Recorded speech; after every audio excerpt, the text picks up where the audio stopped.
Good afternoon, everyone, and welcome to Flip Learning 3.0. This session is number 5 in a series about the new era of flip learning. I want to thank you all for being with us today, and want to remind you that this is a 30-minute session. Today's topic, the best thing you can do in May to prepare for next year's flipped class. Today we have Kyle Niemis with us. Kyle has been a teacher in middle school science in South Brunswick, New Jersey for 11 years. He has a master's in educational leadership, and this past year, he was celebrated as Teacher of the Year in his school. Kyle is a regular workshop presenter on flipped learning, and we're delighted to have him with us today. Moderator, as usual, is Jon Bergmann, and this presentation, again, will take about 15 minutes, after which we'll take your questions. To ask a question, you'll need to click the Q&A button on the upper right-hand corner of your screen, then type your question into the toolbox. I will read your questions out loud and redirect them to the panelists for reply. Special thanks to Cisco and our other mission partners for making this webinar possible. With that, I think we have the housekeeping done. Let's get started. Jon, over to you. Well, as you know, Jon Bergmann here. As you know, there were 5 things we didn't know as the people at the Flip Learning Global Initiative were studying the idea of flipped learning. And we want to focus in on one of those today, the 5 factors we didn't know about. Number 1, flip learning is not static. Number 2, it's evolving because of 3 factors. Number 3, it has emerged as a global movement. Number 4, there's a new awareness. And number 5, it's created new opportunities. In this webinar, we want to focus on number 2, flip learning is evolving because of 3 key factors. And those 3 factors are research, classroom innovation, and technology. And so what we want to focus in on is a particular classroom innovation that Kyle has used in his classroom. Actually, really kind of 3 things we're going to talk about that have really changed the game in his flipped classroom. So Kyle, it's awesome to have you. So I'll turn it over for you. Tell me, what's the best thing you can do in May with a flipped class? Hi, Jon. Thanks. Yeah, so for me, the thing that I always try to do in May is essentially just ask the kids to give advice to next year's kids. And I think we're going to go over a handful of reasons why that's just so valuable to hear it from a kid's point of view. Awesome. So you used to teach. Talk to us about that. How did you used to teach? So I'm going to use that classic example of the ferry driver. So I've been teaching for 11 years now, and I know I'd say for the first about 6 or 7 years, I was, this guy, that guy who was the ferry driver who would, take my kids from point A to point B. And, I thought I was a pretty good ferry driver, but then I took a chance and decided to kind of go with the bridge builder, instead, the classic analogy of the bridge. So if you're listening to this right now, you're probably the bridge yourself, right? But for those that are new to the whole flipped ball game, the bridge is the idea of you're no longer taking them from A to B, but really you're there to kind of help them get from A to B. And it's been a game changer for me. And I can't even imagine ever going back to being that ferry driver. But with awesome. my bridge. So you're not the ferry driver anymore. You're not, there's a bridge that you have to go across it, but there's more, right? There's stuff you're doing, like, what's up with these bikes? I like to ride bikes and run. What's up with that? Yeah, so listen, Jon, I love flipping, and it's a huge part of my curriculum and what I believe is in teaching, but I would say what flipping has allowed me to do more than anything else is it's allowed me to give a lot of choice to kids, and to me that is my big philosophy on education, is there should be a lot of choice. So this little bicycle and skateboard and running, the whole point of this is it's not just simply I'm a guide on the side who's helping them walk from point A to point B. I'm giving them a whole lot of options to get there, because some kids want to ride a bike, some kids want to ride a skateboard, some kids want to run, some kids, want to turn around and go back and take their time. And at the end of the day, hopefully everyone gets the other side. But what's just so wonderful is that everyone can kind of get there however they want to get there, right? Because every kid is so unique and so different. But wait a second, that's crazy. You're teaching 7th graders. I used to teach 7th grade. Those kids are like out of control, right? You're giving those kids choices? Are you sure that's safe? No, I would say it's the best thing you can do for a middle school population, right?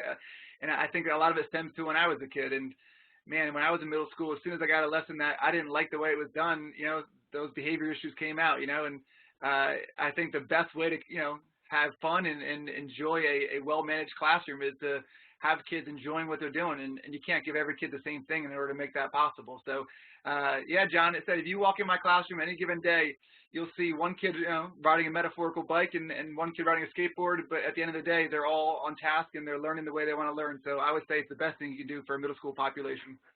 And I agree with you, actually. But, yeah, I think a lot of people might be concerned about that, particularly with that age group, that I remember hearing a quote, if you give kids the rein, then the inmates will run the asylum. I've actually heard that from a middle school teacher in my career recently, sadly. So, yeah. Anyway, so recorded lessons. Talk us through this.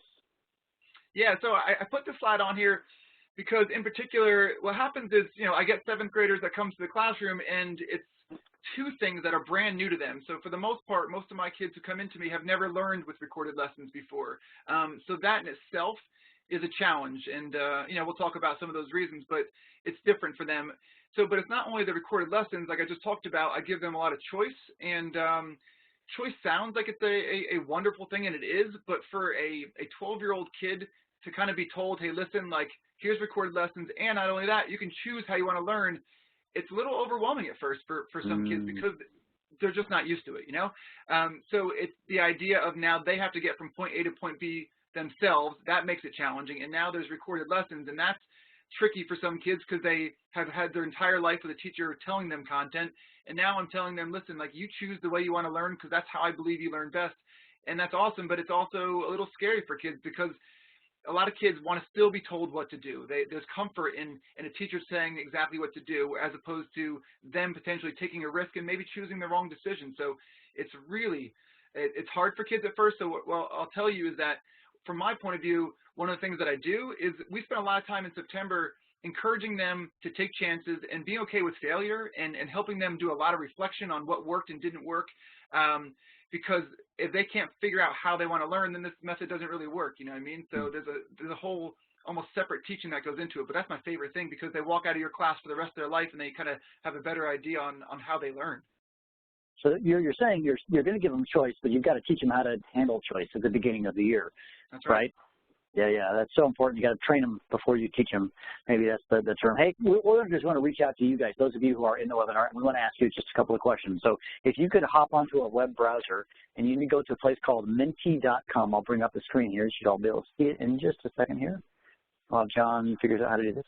So if you go to menti.com and if you go to and you use the code 131623, quick question, how many of your incoming students are prepared well for flipped learning? I know many of you may not have flipped your classroom yet, but so maybe the answer is 0.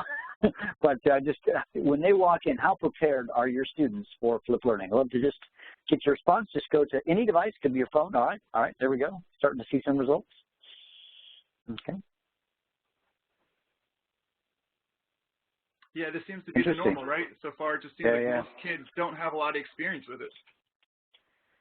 I will say that, when we started flipping our classrooms 10 years ago, the second year, we had kids who moved on from one class to the next. So I flipped my freshmen, then I had some kids who were sophomores in flip class, and then those kids, of course, were just ready to walk in the door and just go. So it was nice, but it created, obviously it took 2 years for that to happen, and not just one teacher, but several teachers flipping in a school. So, yeah. So my guess is that's our guy.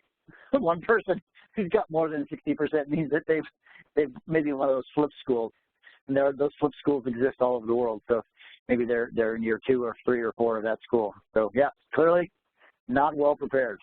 I'm a math guy. That's a regression curve there. Anyways, yeah. Awesome. It would be fun to do the survey again in like 5 years, right? And let's see how things are changing, because I think the more we keep talking about it and spreading the word, I think the more that it's going to change. Absolutely. All right, we have one more question. Is you more text response? So same thing. It'll just appear on your phone or your device. I can get to the right spot. What am I doing wrong? There we go. No, maybe not. Arrow over. John's message. All right. How do you prepare your students? So Kyle's going to talk about how he prepares his students for flipped learning. That's the next segment. But how do you prepare your students at the beginning of the year? So you can type your responses, and then it'll just sort of appear on the screen. We'd love to hear your thoughts.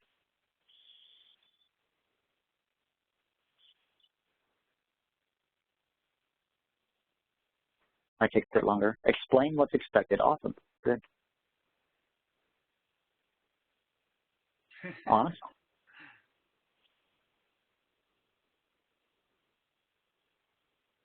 I like the former students piece. I like that. Mm-hmm.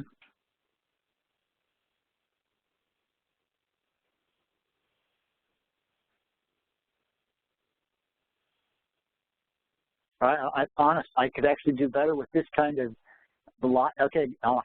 Okay, that's why you're here. Watch the first video. I pair it with a growth mindset. Awesome. Cool. Different tools. I have made a video showing how they should watch the videos. That's excellent. Totally best practices, by the way. Totally straight from our certification program. We're talking about that. Okay, this person's flipping with Office 365. And how that works. Orientation day at the university. That's right. Got some university professors here. All right, start with it. Okay. Explain the process and have them experiment with the video. These are great thoughts, people. You guys are just amazing. We have a bunch of smart people, Kyle, here. These are like the top flippers of the world are in this webinar. You guys are rock stars. So, all right. I'm going to cut you off in a second, guys, and we'll go to that and tell you what Kyle does. So instead of just what you guys do, which is awesome, Kyle is an awesome expert. So let's see if we can. Oh, two more things. I'll come back. I was about to go away. All right. Oh, I just went away. All right. They were awesome. You guys were awesome. And we can see what they are. I guess we still see them here, can't we? Guidelines to the families, inform students and parents, model it in class with them, use prior year students to give tips on how to interact with videos. All right. That's Kyle. Go back to full screen when John figures out how to do that. From the current slide. Hey, all right. What do you do? Yeah, so you know what? I almost want to I only have these two main things. I almost want to talk to some of those people who sent those responses. I would love to pick their brains about some of the things that they did, right? Indeed, indeed. Yeah, so thanks for that. So for me, the two things that I do, because like we all just kind of talked about, it's challenging and it's new for most kids, and based on that survey you guys just did, it sounds like most people out there run into probably the same challenges that we do. It's a lot of kind of training in the beginning, right? It would be so nice to kind of jump right in head first and get, dig right into it. So, so the one thing I do is I email the parents, and we're going to elaborate a little bit about that actually after the second piece. So that the second piece, though, is kind of what someone actually said on there, which is awesome. It's just hear it right from the kid's mouth. So what I actually just did this past week, because now the kids get it pretty well, is just kind of ask them, like, hey, listen, like, what advice would you give to next year's kids about flipping? Because it's hard and it's different, and I can sit here and talk for days about how wonderful it is and the advantages, but really it's great to hear it from a kid's point of view. So I always record that. Do you think the kids are going to listen much better to other kids than to you? No offense, Kyle, but yeah, I'm taking. You're an old guy, Yeah, right. I'm just some old dude, right? So well, I'm way old then too, but yeah, whatever. I think so. And even if they're going to take their advice better, they're also just going to enjoy listening to their peers, and sometimes they know who the kid is because they're still in the school, and it kind of starts a conversation like, hey, there's a kid in the video, and then all of a sudden that kid in the hallway starts talking about flip lessons, like, yeah, like, you liking it? You need any advice? So it almost kind of creates this really kind of cool environment of camaraderie with the kids too, which is great, and it's cool. So like in the videos, I usually end up just asking a handful of kids to do it, and it's cool because like every kid tells you something different, which is the best. So we're gonna send a link to everyone out there, right? So they can take a look at some of these videos. Mm-hmm. Yeah. We experimented, guys, with showing you videos, but videos through through webinars is just difficult. So we'll give you a link to one of his videos. Now, Kyle, best practices. What kind of questions do you ask the kids to talk about when they're preparing? What's in the video? Yeah. So one of the videos, like this one from a couple of years ago, I asked the kids, like, what was the biggest benefit to you? You know what I mean? And the reason I did that, even though I'm obviously kind of guiding that a little bit with the positive, it's kids will say things like, yeah, like when I was absent, I was able to like watch the videos at home. And so for a kid who's never had a recorded lesson, like that's something like, oh yeah, I never would have thought about that. Like I want them to kind of be exposed to some of these things, or even like, you hear me, I talk a little fast sometimes. So that some of the kids are like, I like it because I can slow down the videos or speed up the videos. And like some kids would never think to do that. So it's kind of cool. They give them all these little bits of advice that they would never think of. But this year, so I'll tell you about the kids I went to. I went to a bunch of kids. But halfway through the year, I always ask them how it's going too, and to let me know how it's going. And one kid, he said, I actually secretly hated it in the beginning of the year. And now I've come around, and I was like, you are the kid I would love to give advice to next year's kids, because obviously it didn't work for you, and he came around and he likes it, and he loves it now. But so he's a kid that I'm really excited can talk to any future kid who struggles with it and has a hard time, and then ultimately can come around a little bit. So yeah. Just and I would also say, be honest. Make sure you find the right, don't just pick all the kids who are your A students, because all the kids are going to know right away. Right, those are the smart kids in your school who always get A's or whatever. So, get the kid who's got ADHD and who struggles, because actually flipped learning is actually more powerful for them oftentimes. And kids who struggle, make sure that those are the ones that are also in the video. Obviously, you've got to be careful with, FERPA and stuff like that, making sure that you have permission to publish a video with a kid in it. So make sure you're following those guidelines. But really powerful to do that. So that was the one suggestion, Kyle. And by the way, folks, if you want to look at the video that is referenced, if you just go to bit.ly/flipstudent, and the F and the S do need to be capitalized, so it is case specific. You can watch that just on YouTube, so you can find it and watch Kyle's videos. So, Kyle, then the second thing, you've also got a parent video. So talk to us about the parent video. Yeah, so John and everyone out there, I actually think this was more powerful than the kid video, because you're with the kids every day, right? And you can kind of clear up any misconceptions because you see them on a day-to-day basis, but you don't see the parents every day. And I know in the beginning, the parents had to kind of find out about this learning style with their kid as the middleman. And so what I did this past year is I made a video and I sent it out. I emailed all the parents on like day one and just said, listen, parents, like, here is my style. Here's where I love it. Like, here's how I'm going to support your kid. And here's how it might be challenging, how you can support them. And here are the opportunities that you can be involved in the learning more than ever. So it got a lot of really positive feedback from the parents, because they, a lot of them are just as new to it, if not, a little bit, it's new to them too. So it was really, really good, and they appreciated it. And same thing with back to school night, that helps. But the more you can help keep the parents involved with the process, the better it's going to be. Because we know kids, they're going to come home and they're going to say to their parents, say, my teacher's not teaching anymore. That's right. Right? And they say, what, that teacher's not teaching anymore? What's going on? We're just learning by video. Well, when they hear that, they remember that I don't pick on social studies teachers, but I remember my social studies teacher, and he just put in, I'm going to age myself, film strips. I don't know if you guys are old enough to remember those things, but the film beep, that was me. So film strips every day, that's how he taught, And, I was with a guy who leads up some film stuff in Australia, and he said, he made a quote, I think that was pretty awesome. He said, it used to be that video was the lazy teacher's tool. Today it's being used by the best teachers on the planet to innovate classroom. I thought that was a great quote. So any other tips on what goes in the parent video? Yeah, so I kind of like you just said, because last year, or the previous year, I didn't send a parent video, and I did a lot of research on flipped classrooms and surveyed a lot of parents and wanted to get their feedback. And it was just so interesting, the gaps and the misconceptions. And just like you just kind of said, it's really important to clarify, like, this is not an everyday kind of thing, that your child is still getting plenty of hands-on activities and wonderful conversations and all the other things that are still happening in your classroom, right? Because sometimes the message is, we just watch videos, right? And that's obviously so far from the truth. So to get it out early, right away before there's any challenges, and let them know all the other amazing things you're doing in the classroom, that this is just one wonderful piece of your teaching. Well, if you want to watch Kyle's parent video, again, bit.ly/flipparentvid. These all do need to be capitalized, the F, the P, and the V. And when we send out the follow-up email, we'll make sure we include these links for you as well. So I think those are the big tips from Kyle. Seems like we got choice. We got kid videos, which you have to start filming now if you haven't already, because it's May. Hopefully school's not out for you. Some maybe already too late. And then make up the parent video. So we want to turn it over to you all for some questions and answers. So can you go to the upper right-hand corner, I believe it is. There's a place where it says question and answer. Start writing some questions. I do want to ask Kyle one interesting question. I do know that you had a problem you were trying to solve in your flipped classroom, the fact that there were too many kids in line trying to get help, and you did something about that. And I'll give you just a quick thought to promo that. What did you create? Yeah, so we actually created a tech tool called ClassroomQ, classroomq.com, and it's the most simple tool in the world, but you hit the nail on the head. It's just as the teacher, what you're doing is you're running around like a crazy person helping kids. That's the best thing you want to do, right?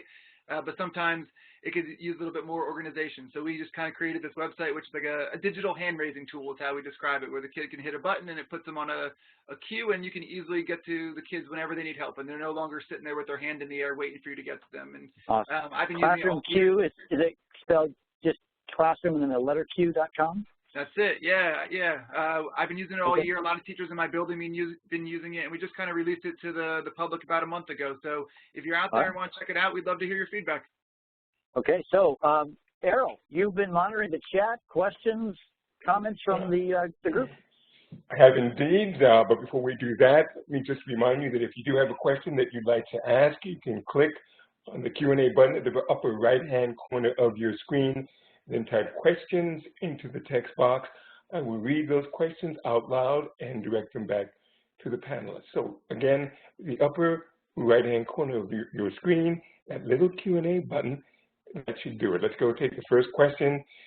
And this one is coming from Lindsay. I can't tell where she's coming from, but the question is, how do you flip without sacrificing classroom discourse? Is that for me? Yeah, go for it, Kyle. I'm not sure who it's for, so Kyle, why don't you go ahead and take it?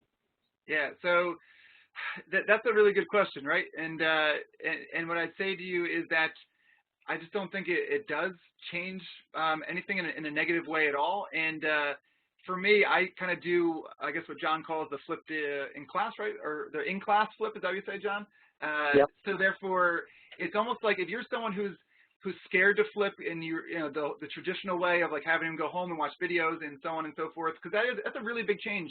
I would recommend you start off with just have them watch some videos in class like a couple times, and you'll see that little by little it ends up kind of becoming your own kind of personal style anyway, because I don't think there is any specific best way to do it anyway. So you find the best way that doesn't mess up your classroom.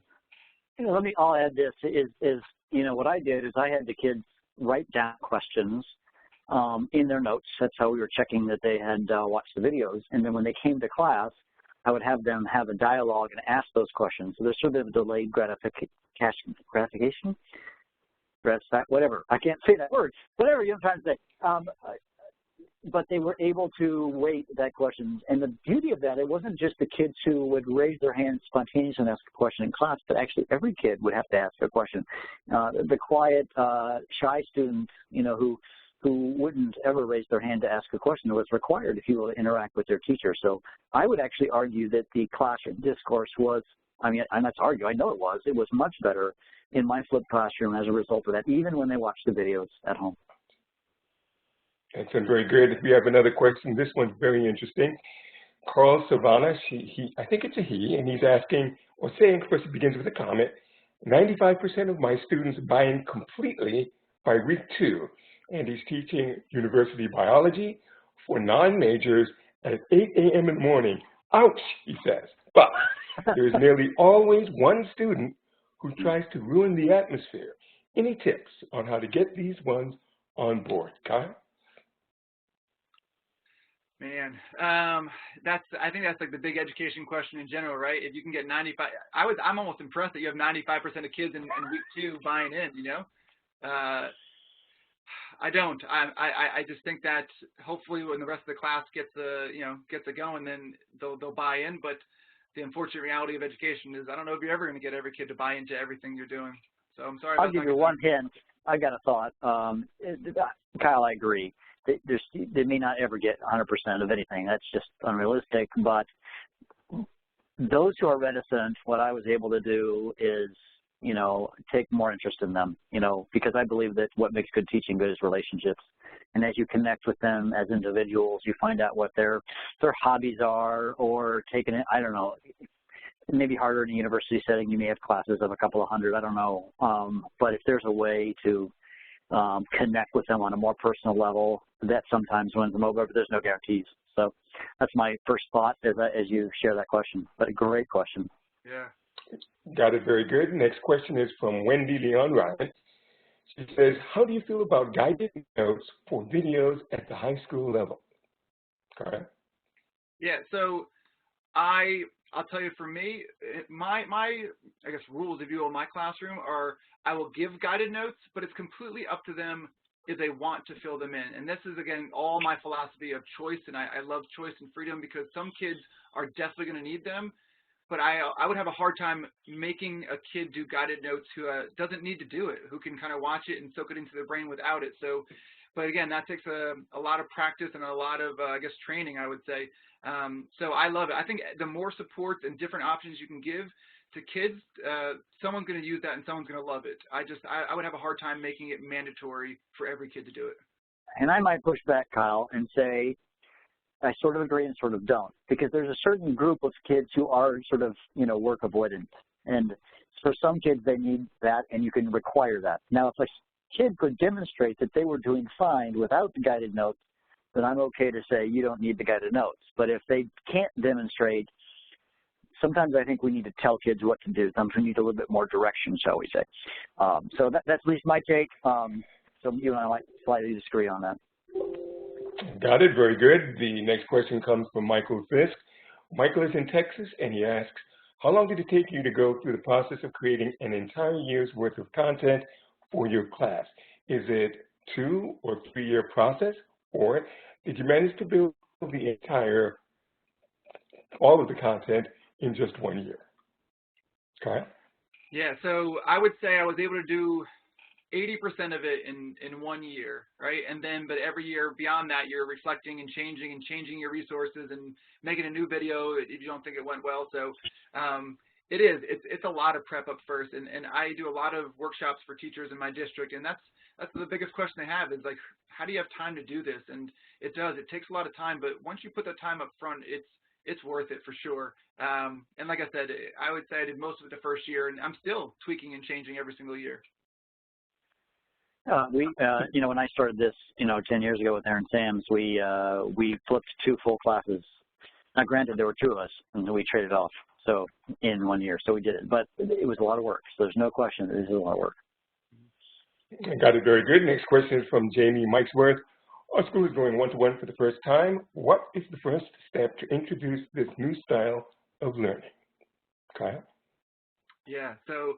Man, I can't lie. I'm always jealous of one-to-one schools. I really hope that we're going to be there soon too, because I think that's a game changer. So, like I said, in kind of my other question, if you're trying to introduce it, I'm always a big fan of pick one lesson and just record it, the way you would normally lecture, and just have them watch it in class to start. That's how I would always recommend you start, and just kind of see what happens. Because even though it almost kind of seems weird at first, because you're still in class and they're watching a video of you, like really I would call it like kind of cloning yourself. And it's a lot less scary for kids because you're still there and you can kind of gauge their feedback and so on and so forth. So I'd make a video and be there for them the first time they're doing it so that you can kind of figure out any kinks along the way. And I would add also, going one-to-one is awesome, but the bigger change isn't the fact that you're getting a bunch of technology, because technology is never the answer to education. It's good teaching, it's good pedagogy. And what I've experienced as people move to new models, particularly flipped learning, is it's really more about changing the mindset of the teacher. It's a flipping the thinking, if you will, of the educators, and that's the most important part. And there's sort of the why and there's the how. So it's also really important that teachers get trained on how to flip well, because there's flipped learning specifically, as one researcher said, is an easy method to get wrong. So I encourage people to get well trained on that. So if your staff is moving to one-to-one and flipped learning is on the horizon as what you're going to do with them, or one aspect, I would highly encourage you to get some good training on how to flip well. We have time for perhaps another question. This one is from Blessing. Most of the time, the students watch tutorial videos without understanding the process. In this case, what do you recommend? Kyle? So if I'm understanding it right, when you say not understanding the process, maybe not fully grasping the full content of the video, is that how you'd interpret that? I get the sense that she's talking about maybe not understanding how the videos play into this instructional model, or perhaps how to interpret the video. How to interpret the video. So as far as like a new style of learning, you're thinking, is that what you mean? That's my sense. John, do you have a take on it? Yeah, I think I would just say that what is so important, not just to have kids watch a video. You don't want them to watch a video. You want them to interact with the content. And so it's also important to teach them how to interact with the content. They know how to watch Spider-Man or Fantastic Four. That's not the same thing as watching an instructional video on how to write a thesis statement or on the evolution of stars or whatever it is the topic of the day. And so it's important to take specific guided time to teach the students how you want them to interact. In my case, that meant how they would specifically take notes. It's actually one of the guiding teachings of how to flip well. We talked about getting well trained on how to do flip classroom. That's actually one of the biggest mistakes people make is they send videos home without teaching students how to watch them, and they fail. So I sense that was the question. I may be wrong, but that would be my quick thought. Again, get well trained and you'll find out. Very good, John. Kyle, we are out of time. John, I hate to cut you off. We're out of time. Thank you, Kyle, for sharing a smart technique on preparing to flip better next year. In the coming weeks, we are going to be bringing in more flip innovators from around the world to share their experiences on Flip Learning 3.0. Watch for the date of the next session at flglobal.org/webinars. And then, of course, mark your calendars. I want to remind you to learn about that you can learn more about Flip Learning or get training by going to Flip Learning Global/get certified.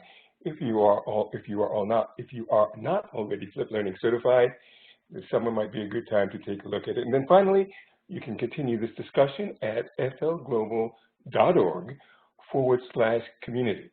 Thank you all for taking the time to be with us today. More importantly, thank you for all your contributions to Flip Learning. We really value your participation. Thank you and good day.